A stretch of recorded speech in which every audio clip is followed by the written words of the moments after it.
How do I know if a continuous thought is intuition or ego? I've been thinking about writing a book for a long time. When I sit down to write, there's great resistance in me, but still I cannot seem to drop the idea of writing it.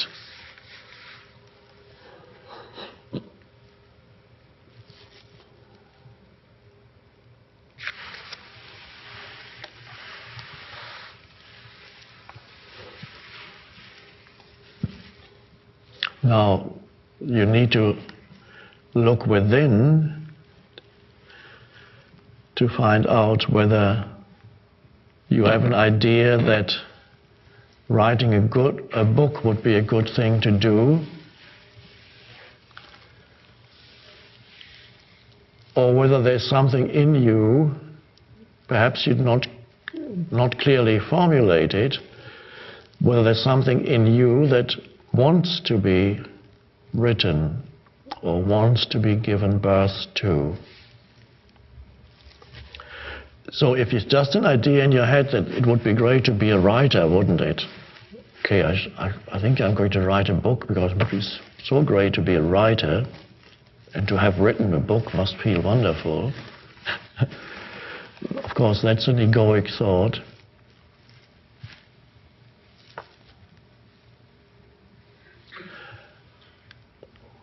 I asked a 17-year-old girl once, what do you want to be? What do you want to do in your life? She said, oh, what I want to become a brain surgeon. Also I said, are you interested in brains or in the human mind or in the body or biology or medicine? No, I think brain surgery is the greatest thing. It must be the most wonderful thing, the most complicated thing.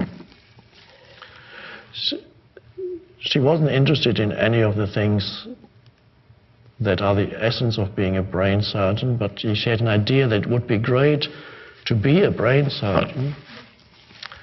So there was just an idea, there was nothing behind it. You have to see do you feel that there is something valuable in you which may not yet be formulated very much on the level of form, but whether you can sense something that wants to be born through you, that would then become a book. Then it comes from deeper level than the ego. Or whether you just have an idea that it would be great to produce a book. That's of course an egoic thought, and it's not going to be very good.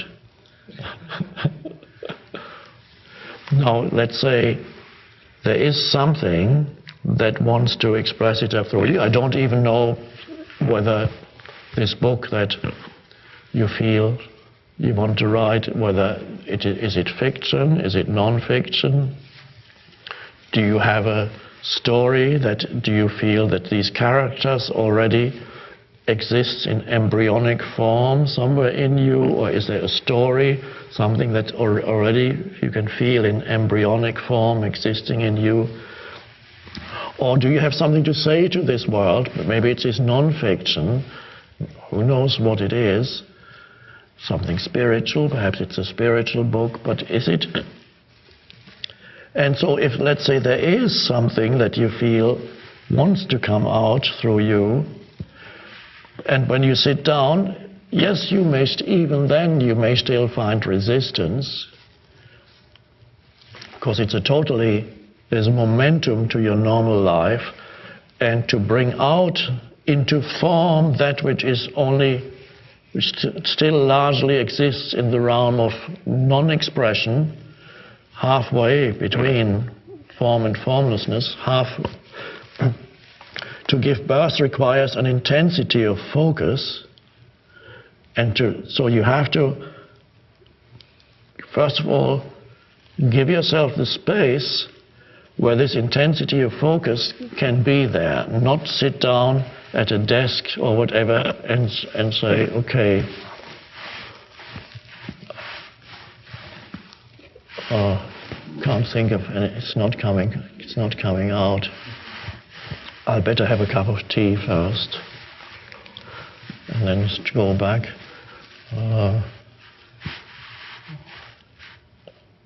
I need to polish that window. It's not happening today. I can't do it. It won't happen. You are not creating the space.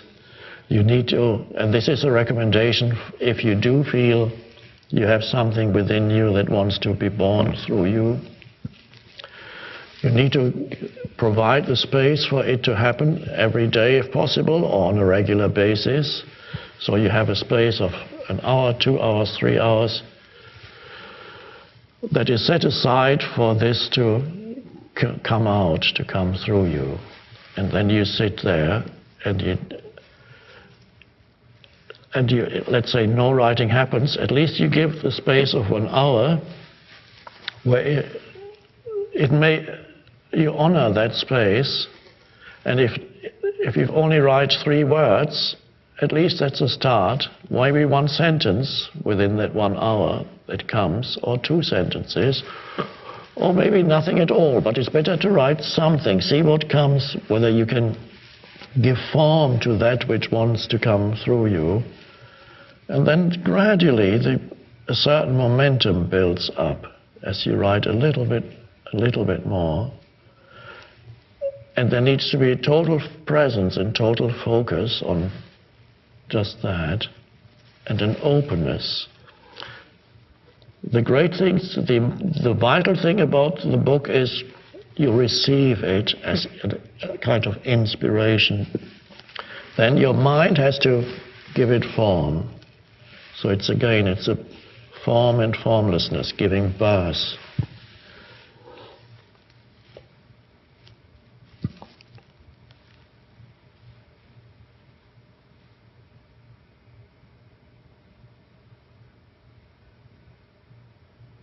And once the momentum is there and the process starts, you may find, as I did when I wrote the books, that it consumes your whole life and it's hard to do anything else, so it can take up your entire focus of your energy for a while. And there's an intensity there while the creative process happens, there's an intensity of energy that flows into it.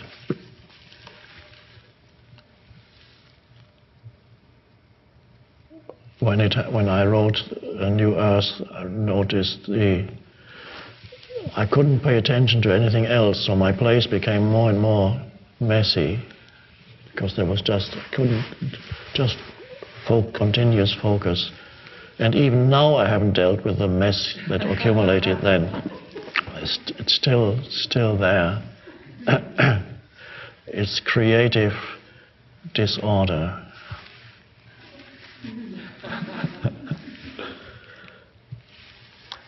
Anybody who wants to create, also don't fall into the error.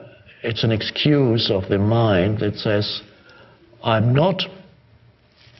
don't have enough space in my life to do this, to write this book, to be creative.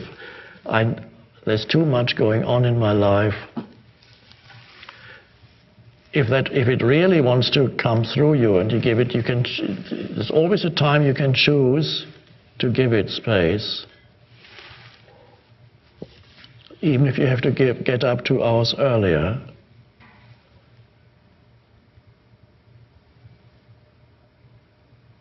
And if the momentum does build up, you have to see whether it can be reconciled with other things you still have to do. Many writers find it can be reconciled. I was lucky I didn't have any children to look after. I didn't have a job as such. And so that was very helpful. But I know of great writers who have recently had a dialogue here with Stephen Taylor, who is quite a prolific writer of spiritual books. And he teaches at the university. They have 3 young children to look after. And I believe he told me that he writes mainly early in the morning and late at night when the children are not running around screaming.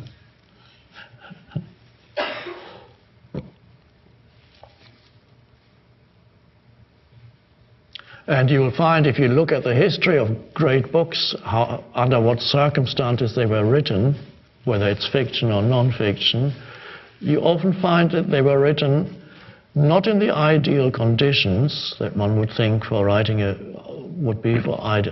book, but in people who lived under great limitations, either financial or living situation or health situation. Some great writers were permanently ill, almost permanently ill, and they wrote in that state, from D.H. Lawrence to some of the Proust,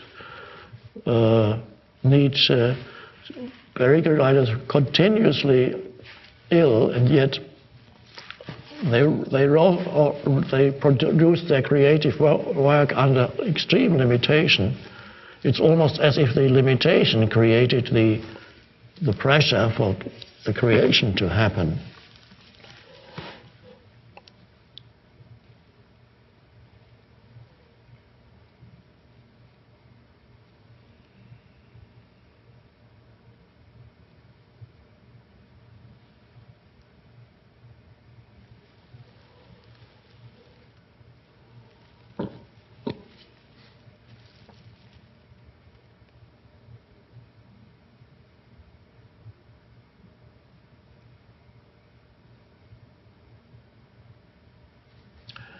And it was the German poet, writer Goethe, who lived in the 18th and early 19th century.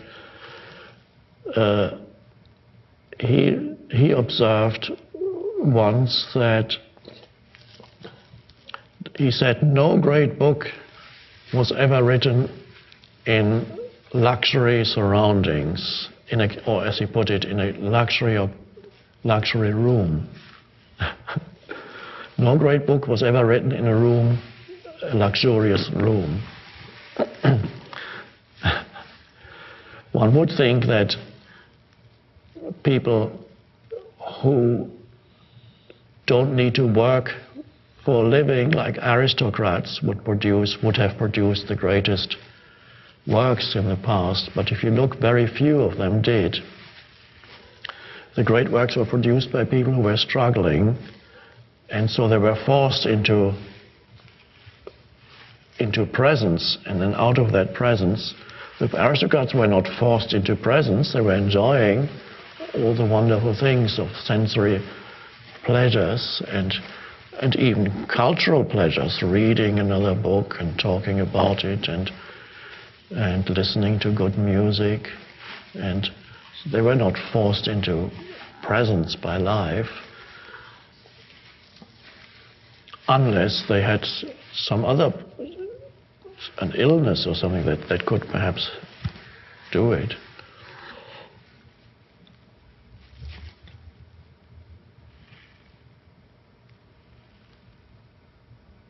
So I wish you good luck with your book.